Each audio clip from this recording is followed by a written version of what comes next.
Hello everyone, my name is Mrs. E.G. and today I'm going to show you how to do a beautiful abstract watercolour. So what you need is some watercolour paper, or thick paper will do the trick. You also need some watercolours, some brushes and some water. Okay, so you can get watercolours quite cheaply from lots and lots of different stores. So hopefully you can find something that you can use. You can also get thick paper and watercolour paper quite cheaply as well. So let me show you how I'm going to do this. I got the inspiration drinking from this beautiful mug, and as you can see, I don't know if you can see, but it's a beautiful sort of watercolour background and it says dream big on it, which I really like.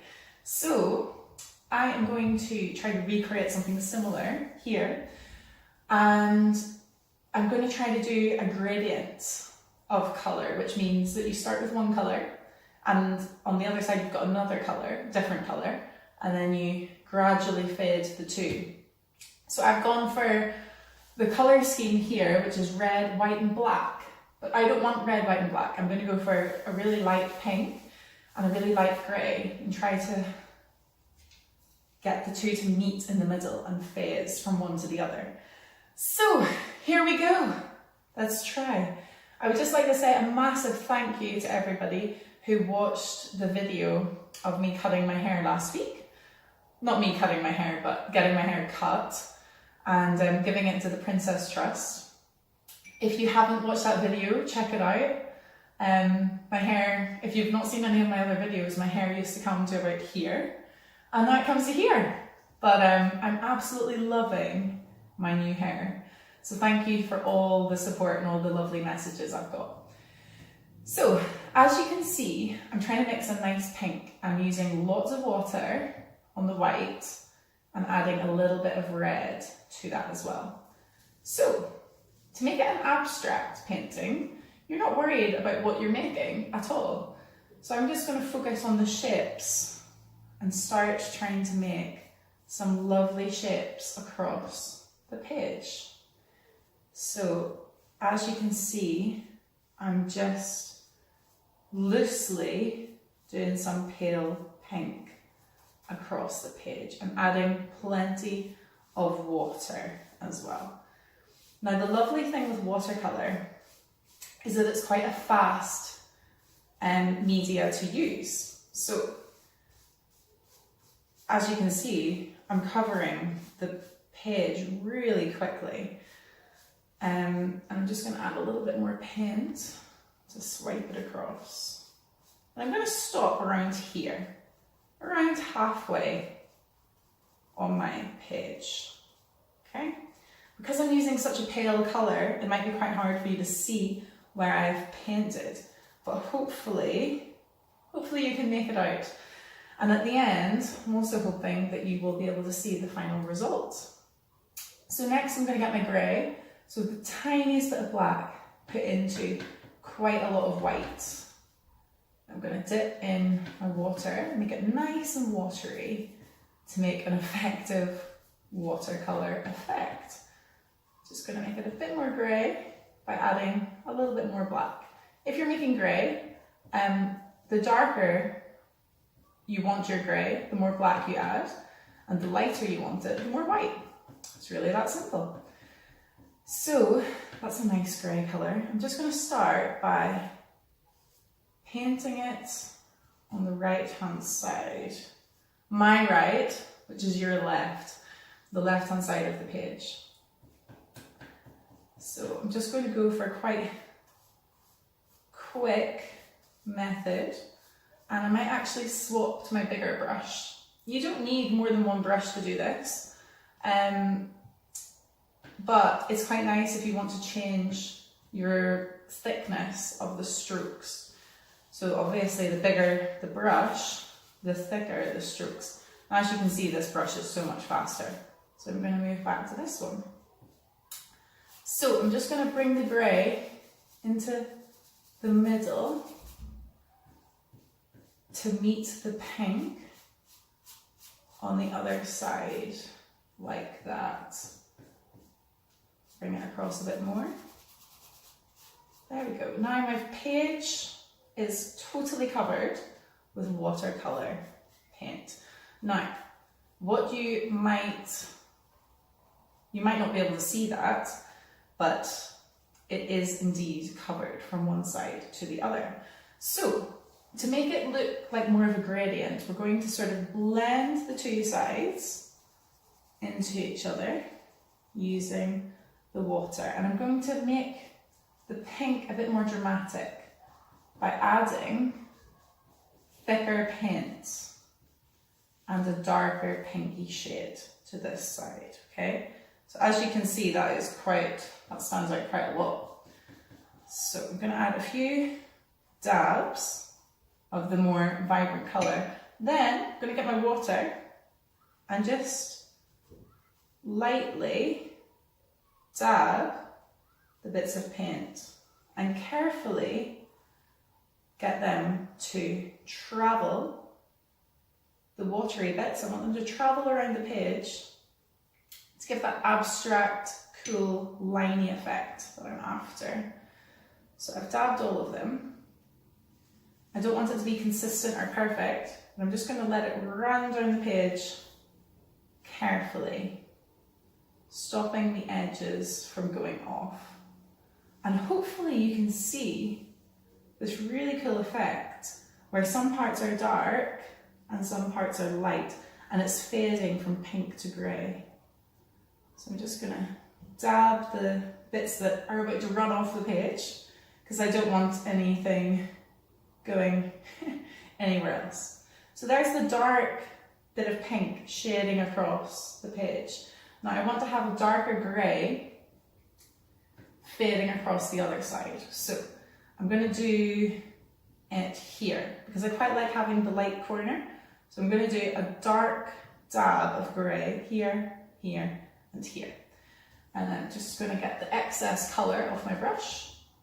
And then I'm going to dab water onto my new bits of colour and do exactly the same that I did before.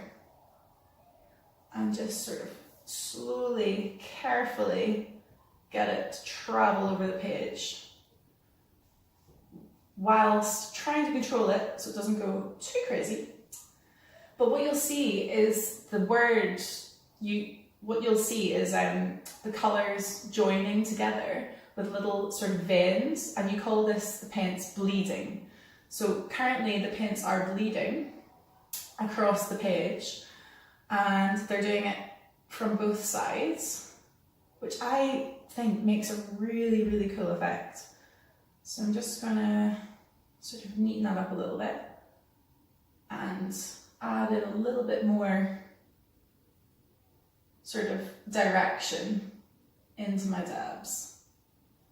But as you can see, it is creating a really cool sort of marbled effect, very similar to the design of my mug. Only the design of my mug is blue and pink, which I think would be a beautiful combination as well. I love a cup of tea. So, I think this is looking really, really good at the moment. But I'm just gonna carefully dab it a little bit more,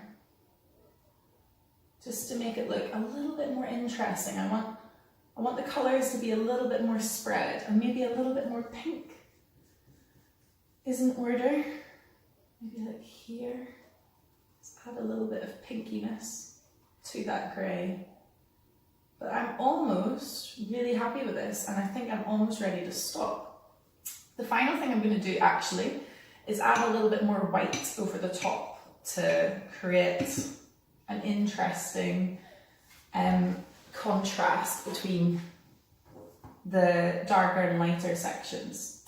So I'm just going to get pure white watercolour and clean my brush completely so that I have more white. Because I really like this at the moment, my design, but I think if it's a little bit paler it might look a bit prettier, a bit more pastel, and that's what I'm going for. So let's add the white as it is, the tiny bit of water. Let's just add that in some of these areas. I'm not sure if you can see the bits that I've added white to. I think that looks quite nice, so I'm just gonna dapple the white, mix it in a little bit into these bits. I think it's looking really cool. And just dapple here. Just lighten up some of it a little bit. The beautiful thing with watercolour is if you make a mistake, all you need is water to get rid of it.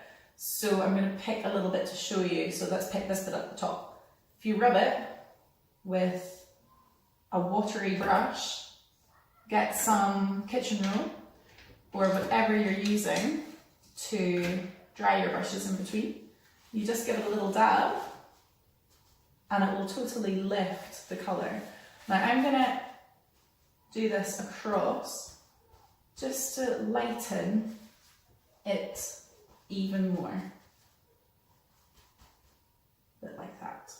So I think I need a tiny bit more pink. Maybe here, here, here. The lovely thing about this is that you can just keep working on it and keep changing it until you're happy with your final design. So let's get a bit of a drip effect to finish it off. Let that roll down the page. It's quite fun if you keep up with it. You can watch it. As long as you're careful that it doesn't fall off. I think that looks really, really cool. So I'm going to finish there and let this dry. And when it's dry, what I'm going to do is very similar to my mug. It's got metallic gold that says Dream Big on it. And I'm going to pick a little phrase to write on this once it's dry in metallic pen. I think I'll go for gold and the effect will be beautiful. Once you've done that, you can frame it and you will have a lovely piece of art to put up in your house or wherever you are, in your garden or anywhere. So it might be quite a nice Mother's Day present, a little watercolour, and you could write Mum on the front once it's dry in metallic pen. Or you could write the word love, or you could write anything that you think your mum would like. So I'm going to let this dry, and then I'm going to have a go at writing over it. I hope you enjoyed this little introduction to abstract watercolour and gradient painting. Please let me know what you thought. Please like the video if you liked it. Please subscribe. Please share the video as well. And let me know what you think. I would love to hear. But for now, I'm going to say goodbye and I will show you what the finished outcome looks like. So bye for now. It's easy with Mrs. E.G. Thank you so much for watching. Bye.